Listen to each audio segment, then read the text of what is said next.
Okay, in this video we will be explaining how to extract the data we want to use for the models not using, from the this Dortmund Databank website.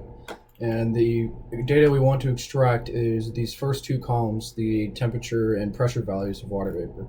And to do this, we'll first need to start with some imports in order to get the HTML over onto Python. So we'll first start with from XLML, or sorry, not XLML, LXML, and then we'll just do import HTML. And then we do that, and then next we want to import requests so we can extract this data. Import requests. And then once that's done, we need to obviously just import numpy as np, and then we need to that will be enough for now for imports. And then so we'll just do shift enter, and then to the website we were trying to get to is this Dortmund Databank website, so we'll just go ahead and copy that URL in there, and that will just be right here. So we'll just go ahead and take that and Control C, and then copy that over. And then once that's copied over, we should be good for that. But the data we actually need is from the raw URL, so we need to extract that. So then we'll just do raw URL, and then that will equal, and then we have to actually go to the GitHub site to get the raw URL from the HTML. So we'll do that by just going here, going to the GitHub site provided by Carlos, and then we just go to data, and then scroll down to the Dortmund Databank water vapor pressure right here, and then as you can see, the HTML file for that is all right here, but we need it in the raw file, so I'll just go ahead and click raw, and that will pull up this page, and then we can just take this raw URL right here, and then we can go put that on our code. So just Control V, and make sure we have apostrophes around it as well.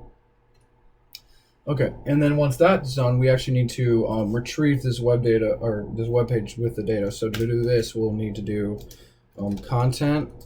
We'll make a little bit more space. Content, and then the content we're trying to get equals, so then requests dot get, because we're trying to get this, and then we're trying to get, which is the raw URL. So we'll do raw URL, and then dot content. All right, and then once that's done, we actually need to put this raw URL into a tree so we can convert it. So then we'll just do tree equals from string, since the data is stored in strings. Oh, wait, nope, we actually have to use the HTML module first in order to do this. So we do HTML dot from string, and then we'll do the content, because that's what we're trying to get. Okay, once that's done, we actually need to store the values we need from the data from the web page into lists. So we'll go ahead and do that, and we'll just shift enter this. Okay, so to do that, sorry, I messed up. That should be requests, not request. That should be requests. So we'll just shift enter. Okay, yeah, so next we need to put the temperature values and the pressure values into strings, so into lists. So we'll just do temp underscore strings, because that was a variable I used earlier, equals, and then to do this, we actually have to copy the XPath over from the website. So we'll just do tree.xpath, and then we'll go with that, and then we will have to grab the XPath file from the raw HTML. So to do this, we go over to this Dortmund Databank, and we just inspect, and then we need to get the table from this table. So we'll go ahead and select this table right here, and yep, the table is right here. So we'll go ahead, and the table is highlighted, as you can see, when I'm over the this T body. So we'll go ahead and right click on that, and then copy XPath, and then once that's done, we will go back over and we will paste that into here.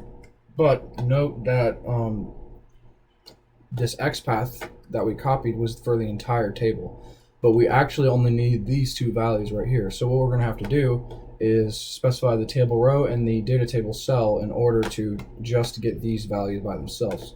So for the temperature strings, what we'll need to do is then do slash table row, and then we'll do slash data table, so TD, and then we'll do bracket, and then since it's temperature in the first column, we'll do 1 and then another bracket, and then just slash text, and we'll just leave that there. And then the same thing goes for the pressure value. So we'll go ahead and copy this right here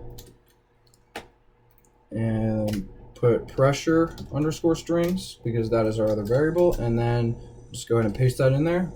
And note that this one is all exactly the same, except for the data table 1, it should be 2, because as you can see, the pressure is actually in the data cell number 2, not number 1. So we needed to put 2 there.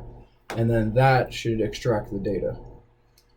And then one more thing we can do to actually convert this data from strings to double precision is we can first go back up to here and just go to, we'll have to import JAX, because it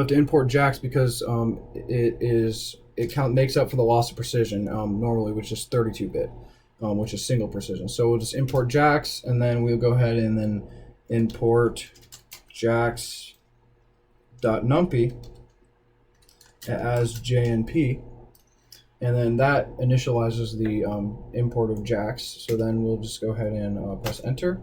But then we need to, JAX as default is normally 32-bit, but we actually need to convert this to 64-bit. So to do that, we will just do from JAX .config, and then you just do import config.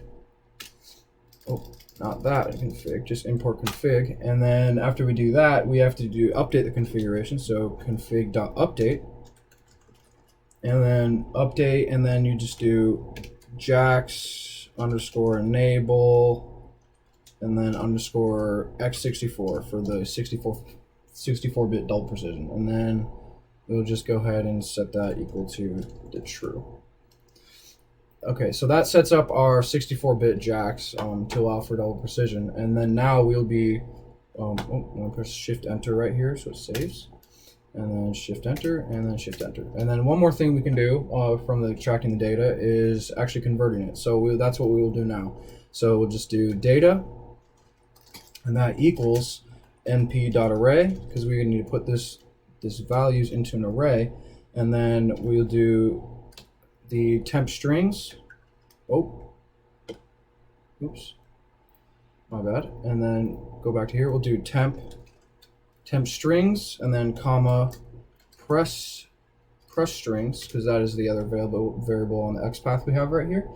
So there's temp strings, press strings, and then we want to make those as type, and then we want to convert that to the number. So the np.float, and then we'll be using 64-bit, so float 64. And that converts the strings into this 64-bit numbers, and so we can actually use those to model the data next. We'll Shift Enter, and that will be it.